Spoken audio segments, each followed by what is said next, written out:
ED कोई भी झूठी सच्ची बात कोर्ट के सामने ला सके। तो आज ये पूरे देश ने देख लिया कि जो ईडी 2 साल से इन्वेस्टिगेशन कर रही थी उसके पास अरविंद केजरीवाल जी के वकीलों का और दिल्ली हाई कोर्ट के सवालों का कोई जवाब नहीं था, इसीलिए उन्होंने कोर्ट से समय मांगा। आज जो दूसरी महत्वपूर्ण चीज दिल्ली हाई कोर्ट की सुनवाई से निकल कर आई है और वो दिल्ली हाई कोर्ट के आदेश में बहुत स्पष्ट तौर पर निकल के आई है कि दिल्ली हाई कोर्ट ने भी अरविंद केजरीवाल जी की गिरफ्तारी पर सवाल उठाया है। हाई कोर्ट ने अपने ऑर्डर में पैरा नंबर 15 में यह स्पष्ट तौर पर लिखा है,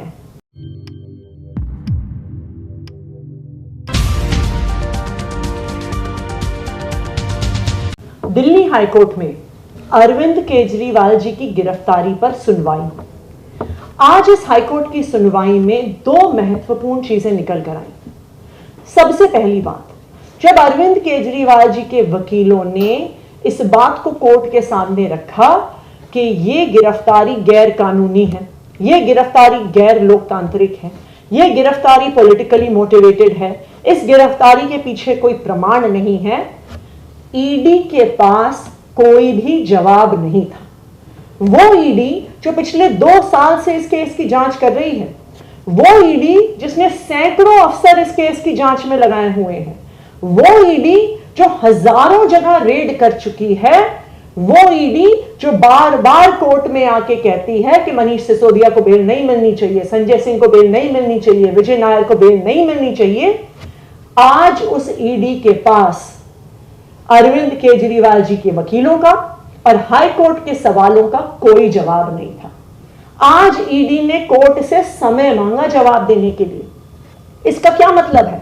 इसका यह मतलब है कि अब ईडी वापस जाएगी, अपनी कुछ मनगढ़ंत कहानियां बनाएगी, कुछ गवाहों पे दबाव बनाएगी, उन पे प्रेशर बनाएगी कि वो अरविंद केजरीवाल जी के खिलाफ गवाही दे कि ईडी कोई भी झूठी सच्ची बात कोर्ट के सामने ला सके। तो आज ये पूरे देश ने देख लिया कि जो ईडी 2 साल से इन्वेस्टिगेशन कर रही थी उसके पास अरविंद केजरीवाल जी के वकीलों का और दिल्ली हाई कोर्ट के सवालों का कोई जवाब नहीं था, इसीलिए उन्होंने कोर्ट से समय मांगा। आज जो दूसरी महत्वपूर्ण चीज दिल्ली हाई कोर्ट की सुनवाई से निकल कर आई है और वो दिल्ली हाई कोर्ट के आदेश में बहुत स्पष्ट तौर पर निकल के आई है कि दिल्ली हाई कोर्ट ने भी अरविंद केजरीवाल जी की गिरफ्तारी पर सवाल उठाया है। हाई कोर्ट ने अपने ऑर्डर में पैरा नंबर 15 में यह स्पष्ट तौर पर लिखा है कि the court is further of the opinion that the present petition raises several issues of legality and validity regarding the arrest and remand of the petitioner, Mr. Arvind Kejriwal. Additionally, we question whether the arrest may be politically motivated and malafide. Court आगे बढ़ के ये भी कहता है कि there are serious and critical questions before this court, and this court, being a constitutional court, must apply its mind to the motive behind the arrest, which is patently illegal and has a direct bearing on the democratic process of impending elections in the country. तो आज court ने भी इस बात का संज्ञान लिया है कि जो अरेस्ट ईडी ने किया है उस अरेस्ट की लोकतांत्रिक प्रक्रिया पर क्या असर पड़ रहा है, उस पर सवाल है।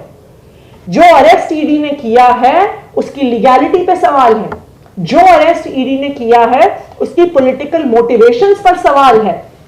ये बात आज हाई कोर्ट ने अपने आदेश में कही है और इस बात का हाई कोर्ट ने संज्ञान लिया है। हमें खुशी है इस बात की कि इस देश के न्यायालय ने, दिल्ली हाई कोर्ट ने जिस प्रकार से अरविंद केजरीवाल जी को गैर कानूनी तरीके से गिरफ्तार किया गया है, भारतीय जनता पार्टी के पॉलिटिकल हथियार ईडी के द्वारा गिरफ्तार किया गया है, आज उस गिरफ्तारी पर दिल्ली हाई कोर्ट ने भी सवाल उठाए। हम इस बात का भी स्वागत करते हैं कि दिल्ली हाई कोर्ट ने ईडी को सिर्फ 1 हफ्ते का समय दिया है जिसमें उनको अपना जवाब दर्ज करना है, 2 तारीख तक उन्हें अपना जवाब दर्ज करना होगा और हाईकोर्ट ने कहा है कि वो 3 तारीख को अरविंद केजरीवाल जी की गिरफ्तारी पर अपना फैसला सुनाएगा और ईडी को 2 तारीख के बाद समय नहीं मिलेगा। हम उम्मीद करते हैं कि हमारे देश का न्यायालय इस देश की लोकतंत्र की रक्षा करने में जो हमेशा न्यायालय ने भूमिका निभाई है। फिलहाल इन तस्वीरों में इतना ही दोस्तों, आगे फिर मुलाकात होगी आपसे किसी ऐसी खबर के साथ। तब तक के लिए जय हिंद, धन्यवाद।